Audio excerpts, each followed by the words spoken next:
India में जितने भी टाइगर्स हैं उनकी कहानी एक तरफ है और रॉयल बंगाल टाइगर यानी सुंदरवन टाइगर्स की कहानी एक तरफ है। सुंदरवन दुनिया का सबसे बड़ा मैनग्रोव वन है और खारे पानी की इस पेचीदा भूलभुलैया और आड़े टेढ़े इस दलदली क्षेत्र पर राज चलता है रॉयल बंगाल टाइगर का। इस खतरनाक जंगल में टाइगर्स हर साल 30 से भी ज्यादा इंसानों को खत्म कर डालते हैं। नदी के किनारों पर इस जंगलों में बहुत से गाँव बसे है। टाइगर्स तैरने में माहिर होते हैं। वे 5-6 किलोमीटर की नदी भी आसानी से तैरकर पार कर लेते हैं और ऐसे ही ये टाइगर्स चुपचाप आसपास के गाँव में घुस जाते हैं। इंसानों को मारने के लिए नहीं, पालतू जानवरों को मारने के लिए। लेकिन जब वे इंसानों की नजर में आ जाते हैं तब गाँव में मच जाती है अफरा तफरी। ऐसा भी कहा जा सकता है कि बाघों और इंसानों के बीच ऐसी मुठभेड़े पूरे इंडिया में आम बात है और ये मुठभेड़े बढ़ती ही जा रही है। बाघों के पास अक्सर अपने हैबिटेट से बाहर निकलने के अलावा दूसरा कोई ऑप्शन नहीं रहता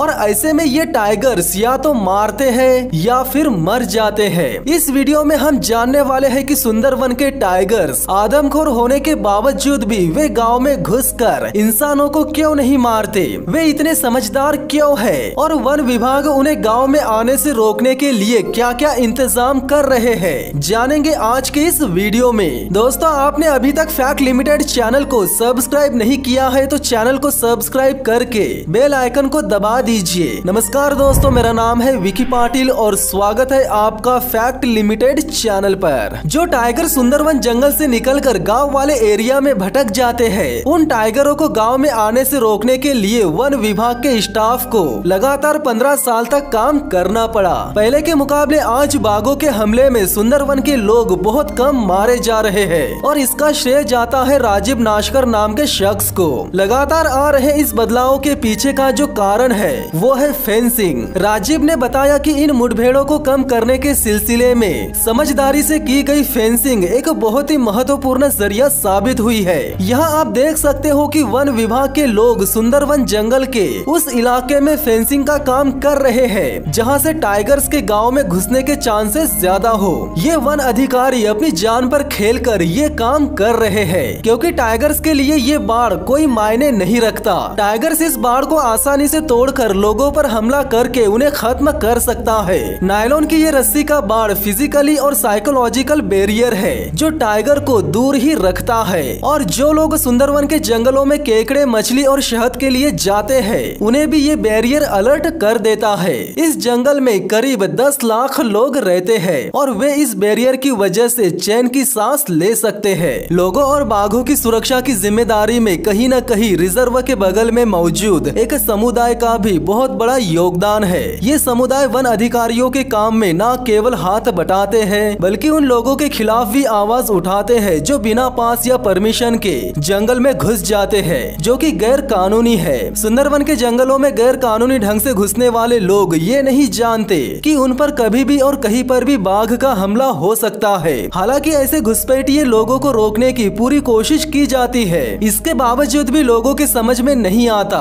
और वे गैर कानूनी ढंग से जंगल में केकड़े, मछली और शहद के लिए घुसपैठ करते रहते हैं, जिसके चलते हर साल मारे जाने वाले लोगों की तादाद ना के बराबर कम हुई है। रॉयल बंगाल टाइगर सुंदरवन के लोगों को केवल जंगल के अंदर ही मारते हैं। अगर लोग जंगल में घुसना बंद कर दे तो एक दिन ऐसा भी आएगा जब किसी न्यूज के आर्टिकल में छपा रहेगा कि इस साल सुंदरवन के बाघों ने एक भी इंसान को खत्म नहीं किया। लेकिन सुंदरवन के लोग इसी तरह गैर कानूनी रूप से घुसपैठ करते रहेंगे तो हर साल यही न्यूज पढ़ने को मिलेगी कि इस साल सुंदरवन के बाघों ने 40 लोगों को खत्म कर दिया, जो कि मरने वालों की संख्या पिछले साल के मुकाबले इस साल बढ़ गई है। पिछले साल 38 लोग मारे गए थे, इस साल 40 लोग मारे गए। गैर कानूनी रूप से अगर लोग घुसपैठ करते हैं तो इस तरह की खबरें तो छपती ही रहेगी। यहाँ रहने वाले लोग भारत के सबसे गरीब लोगों में शामिल है। उन्हें आमदनी के लिए रोजाना इस तरह की जगहों को पार करना पड़ता है। केकड़े, मछली और शहद के चक्कर में ये लोग बाघों के इलाके में घुस जाते हैं और गवा देते हैं अपनी जान। टाइगर्स टेरिटोरियल होते हैं और अपनी गंध से निशानदेही करते रहते हैं, लेकिन सुंदरवन को हर 6 घंटों में ज्वार भाटा का सामना करना पड़ता है, जिसके चलते इनकी निशानियां धुल जाती है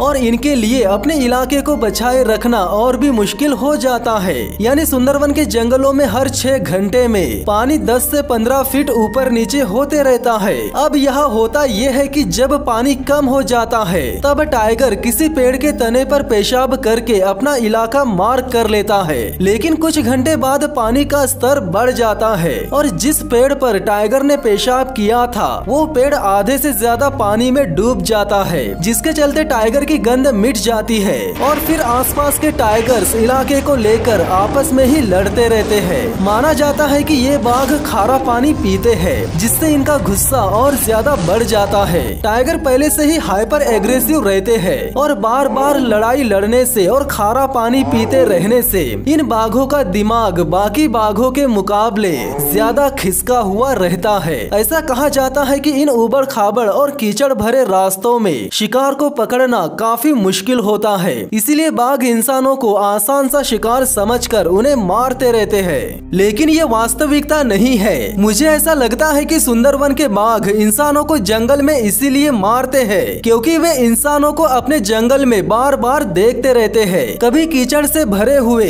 कभी आधे अधूरे कपड़ों में, तो कभी नदी पार करते हुए, जिसके चलते बंगाल टाइगर्स ने इंसानों को अपने जंगल का एक जानवर मान लिया होगा। इसीलिए वो इंसानों का शिकार करने में बिल्कुल भी संकोच नहीं करता। राजीव और उनके साथी इस जंगल में लगातार गश्त लगाते रहते हैं और ये सब ये भी जानते हैं कि बाघ इनके हर एक कदम को देख रहे होंगे। सुंदरवन में बाघ इंसानों पर उस वक्त ज्यादा हमला करते हैं जिस वक्त इंसानों की बोट कीचड़ में फंस जाती है। अब इस बात पर भी गौर कीजिए कि इंसानों की नाव कीचड़ में क्यों फंस जाती है। वास्तव में होता यह है कि जब मछुआरे मछली पकड़ने के लिए पानी के छोटे रास्ते से होते हुए काफी आगे निकल जाते हैं, जब वे आगे बढ़ते रहते हैं तब नाले जैसी बनी इन नदियों में पानी अच्छा खासा रहता है। लेकिन जब मछुआरे वापस आते रहते हैं तब ज्वार भाटे के कारण इन नदियों का पानी काफी पीछे चला जाता है और बचता है तो सिर्फ कीचड़। ऐसे में मछुआरों को 6 घंटों तक इंतजार करना पड़ता है ताकि 6 घंटे बाद नदी का पानी वापस लौट आए और उनकी नाव नदी में फिर से चलने लगे। तो ऐसे में होता यह है कि जब मछुआरों की नाव कीचड़ में अटकी रहती है और वे नदी में पानी के वापस लौटने का इंतजार करते रहते हैं, तब पानी तो 6 घंटे बाद आता है